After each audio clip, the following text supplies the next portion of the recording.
Ja, liebe Zuschauerinnen und Zuschauer, lieber Herr Professor Zander, ich freue mich sehr, Sie heute hier am Campus der Brandenburgischen Technischen Universität Cottbus-Senftenberg begrüßen zu dürfen. Sie sind seit 2020 Lichtenberg-Professor für neuroadaptive Mensch-Technik-Interaktion der Volkswagen Stiftung an der BTU Cottbus-Senftenberg. Und man kann Sie mit Sicherheit auch als Pionier auf dem Gebiet der passiven Gehirn-Computer-Schnittstellen bezeichnen. Sie sind außerdem Mitbegründer und Mitleiter der Gesellschaft für neuroadaptive Technologie, in deren Auftrag Sie Konferenzen und andere Veranstaltungen zur Förderung von Forschungs- und Outreach-Aktivitäten zu allen Aspekten rund um das Thema neuroadaptive Technologie organisieren. Und außerdem, Ihr Startup Zander Labs wurde letztes Jahr mit einer Förderung von über 30 Millionen Euro von der Cyberagentur ausgestattet. Und nur mal, um einen kleinen Kontext herzustellen, das ist die höchste Einzelförderung, die je in der EU vergeben worden ist. Also, unsere Zuschauerinnen und Zuschauer sehen, hier an der BTU Cottbus-Senftenberg wird bahnbrechende Forschung betrieben und ganz vorne mit dabei ist auch Professor Zander. Ja, also legen wir doch direkt mal los. Und zwar, was ist denn eigentlich mit neuroadaptiven Technologien gemeint? Erstmal vielen Dank für die Einladung, Herr Jost. Ich freue mich heute sehr, hier zu sein. Und zu Ihrer Frage, neuroadaptive Technologien sind Technologien, die sich an den neuronalen Zustand des Menschen anpassen, also an unsere Hirnaktivität. Abstrakt gesagt, in einer gewissen Weise auch an das, was wir gerade denken. Sie können keine direkten Gedanken lesen, das ist ganz wichtig, aber sozusagen das Betriebsgeräusch des Gehirns mitbekommen. Also Sie können erkennen, ob wir gerade überrascht sind, ob wir gerade gestresst sind, ob wir gerade froh sind und diese Informationen in ihre Arbeitsweise anbinden und sich an uns anpassen. Also die Maschine könnte verstehen, dass ich gerade, wenn ich etwas gelesen habe, das als falsch interpretiere und mir dann Korrekturen geben oder weitere Informationen liefern. Und Ihre Forschung beschäftigt sich ja auch viel mit der Beobachtung und Auswertung von menschlichen Emotionen und Sie hatten ja auch Gedanken schon erwähnt. Was bedeutet denn Emotion in Bezug auf künstliche Intelligenz? Also können Maschinen wirklich Emotionen empfinden oder ist das sozusagen eine Illusion? Also ob Maschinen wirklich etwas empfinden können, ist eine Frage, die wir als Menschen nicht beantworten können. Also das ist auch eine Frage über das Menschsein. Gibt es in uns etwas, was nicht rein physikalisch ist oder sind wir auf physikalischen Prozessen basierend? Und unsere Emotionen ebenfalls. Wenn das der Fall ist, dann würde ich sagen, dass eine Maschine auch lernen kann, Emotionen zu empfinden. Also da würde ich keinen Grund sehen, warum das nicht funktionieren kann. Das kann natürlich sehr lange dauern, bis das wirklich so funktioniert, dass eine Maschine in der gleichen Weise Emotionen empfindet wie wir Menschen. In der Philosophie ist das in dem Bereich der Qualia, wo man irgendwie sagt, sind meine eigenen Empfindungen wirklich genau dieselben Empfindungen wie Ihre Empfindungen? Kann man Empfindungen wirklich übertragen? Und diese Frage kann ich nicht beantworten und ich glaube, im Moment kann ja auch kein Mensch auf diesem Planeten beantworten. Ich denke jedoch, dass eine Maschine nachvollziehen kann in künstlicher Intelligenz, was wir unter Emotionen verstehen und das zumindest simulieren kann. Also ich glaube, sie könnte dann, wenn wir einen Roboter haben, der zum Beispiel bestimmte Mimik darstellen kann und er versteht, dass wir gerade freundlich sind oder froh sind, dann könnte er auch lächeln. Und ob das dann dasselbe ist, wie es zu empfinden, das mag ich nicht zu erklären. Aber ich denke, dass wir Maschinen schon damit anreichern können, dass sie ein Verständnis für Emotionen bekommen und auch auf diese eingehen können. Ist ja auch dann so eine Art philosophische Frage dann ab einem gewissen Punkt. Absolut, es ist rein philosophisch, würde ich sagen. Genau. Wenn es darum geht, künstliche Intelligenzen oder KI-Systeme mit emotionaler Intelligenz auszustatten, können Sie uns da vielleicht einen Überblick geben zu dem aktuellen Stand der Forschung? Ja, ich denke, das ist im Moment eher schwierig. Also es gibt gewisse Ansätze, wo dann Roboter oder Maschinen auf gewisse Impulse reagieren, aber da ist dann kein echtes Verständnis da. Es ist dann eher sozusagen eine direkte Reaktion, die dann einfach vorprogrammiert ist. Dahinter steht das sogenannte Alignment oder die Human Compatibility. Das sind das englische Terme. Das heißt, wie weit eine Maschine sich an unsere Werte anpassen kann und verstehen kann, was uns wichtig ist. Und dazu gehören natürlich auch unsere Emotionen. Also worüber sind wir glücklich, worüber sind wir traurig? Und das zu lösen ist ein enorm großes Thema in der KI-Forschung, weil natürlich auch davon ausgegangen wird, dass KIs mächtiger werden, also stärker die Welt beeinflussen. Und wenn sie uns dann nicht verstehen, ist die Gefahr groß, dass es da ein Problem geben könnte. Und vielleicht zum Hintergrund, Firmen wie OpenAI, die halt ChatGPT hergestellt haben, hatten ein sogenanntes Super Alignment Team, also ein Team, was sich wirklich enorm damit beschäftigt hat, Emotionen in die Maschine zu bringen, Verständnis für Emotionen in die Maschine zu bringen, Verständnis für unsere Werte in die Maschine zu bringen. Und das wurde dann nach 4 Jahren aufgelöst, weil sie einfach keine Fortschritte gemacht haben. Okay. Also Zusammengefasst ist es ein enorm wichtiges Thema, was uns alle beschäftigen sollte. Ich denke, dass wir uns sowieso alle mehr mit KI auseinandersetzen sollten, weil es zeitnah sehr wichtig für uns werden wird. Aber es gibt keine klaren Konzepte, die im Moment umgesetzt werden, die das Problem lösen können, dass die Maschine Emotionen nachvollziehen kann oder verstehen kann oder auch vielleicht aussenden kann. Ich habe da ein Konzept, aber das ist noch nicht umgesetzt. Wir sind gerade in der Umsetzung. Und welche Rolle hat denn die Wissenschaft hier am Standort der Brandenburgischen Technischen Universität Cottbus-Senftenberg und auch die Region der Lausitz? Welche Rolle hat dieser Innovationsstandort in diesem Thema sozusagen?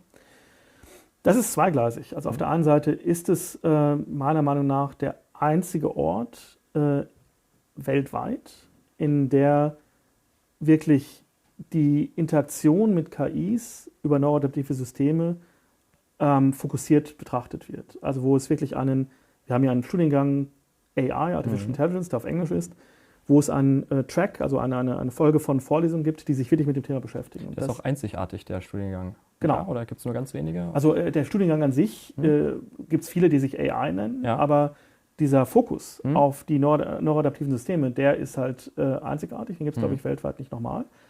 Und da kann man natürlich sagen, naja, dann ist auch kein wichtiges Thema, wenn es das nur einmal gibt, aber das ist die falsche Sichtweise, sondern es ist eben etwas, was ganz neu ist und wo wir wirklich an vorderster Front stehen in dieser Entwicklung. Auf der anderen Seite wird das aber nicht so stark wahrgenommen. Das ist auch ein ganz interessantes Phänomen. In jedem Land außer Deutschland wird diese Forschung und auch meine Forschung ganz klar wahrgenommen und auch stark diskutiert und da ist ein großes Interesse da. Und hier in Deutschland ist es halt ein enormes Desinteresse. Okay. Ich weiß nicht, ich habe lange darüber nachgedacht, weil ich es auch persönlich überraschend finde, aber es beginnt gerade, dass hier da ein Interesse entsteht. Also durch die Förderung der Cyberagentur mit den 30 Millionen ist natürlich großes Interesse. Aber in der Bevölkerung, in den Studierenden, also die Studierenden, die in meiner Vorlesung sitzen, sind so insgesamt jedes Semester in meinen Vorlesungen sind 300 Studierende. Davon sind 2 oder 3 aus Deutschland. Und das muss man 2 oder 3? Ja. Der Rest ist aus anderen Ländern. Die kommen alle nach Cottbus. Das ist ganz interessant. Aber es deutet halt ganz klar darauf hin, dass die Wahrnehmung in anderen Ländern sehr viel stärker ist als in Deutschland. Aber ich denke, durch die Förderung auch, da wird, denke ich, auch das Augenmerk ja auch hier in die Region und auch in die Forschung sicherlich gelenkt werden und sicher auch dazu beitragen, dass es vielleicht hier in Deutschland noch die weitere Anerkennung und Beachtung findet. Absolut, das denke ich auch. Die Hoffnung ist auch wirklich da. Ja. Aber das braucht natürlich ein bisschen. Na klar. Aber wenn es jetzt um den Moment geht, ist eher so das Ausland interessiert an dem, was wir tun, als das, was in Deutschland passiert. Das ist ja spannend, ja.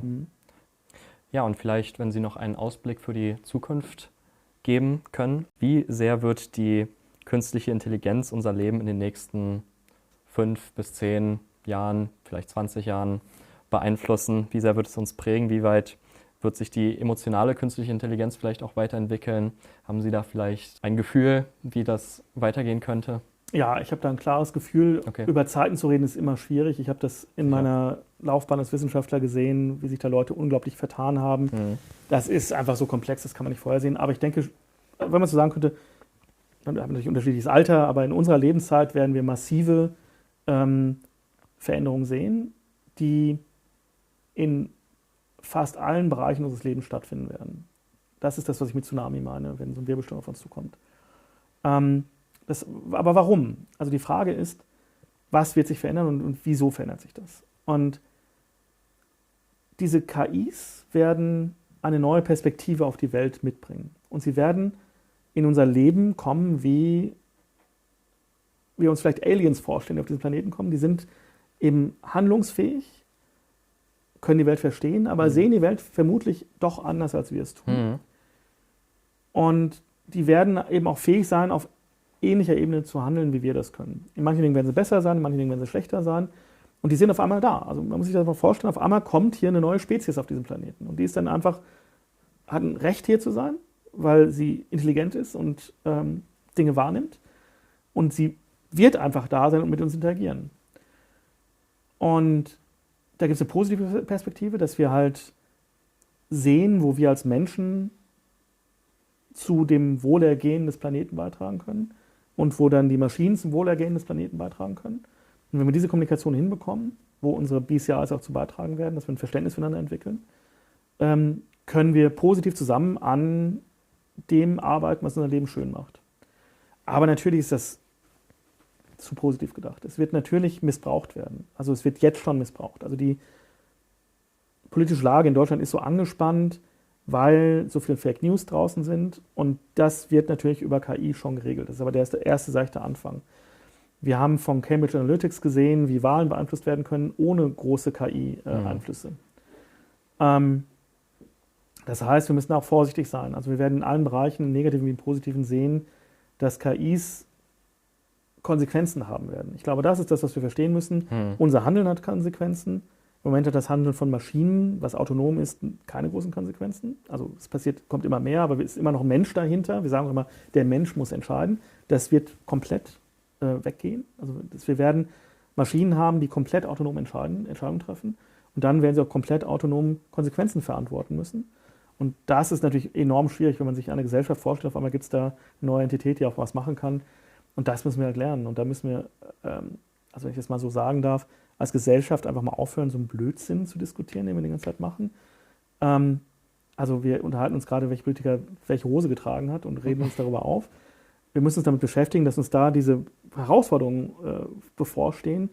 Und anstatt uns gegenseitig immer eine Ohrfeige zu geben, zusammen daran zu arbeiten, dass wir das hinbekommen. Und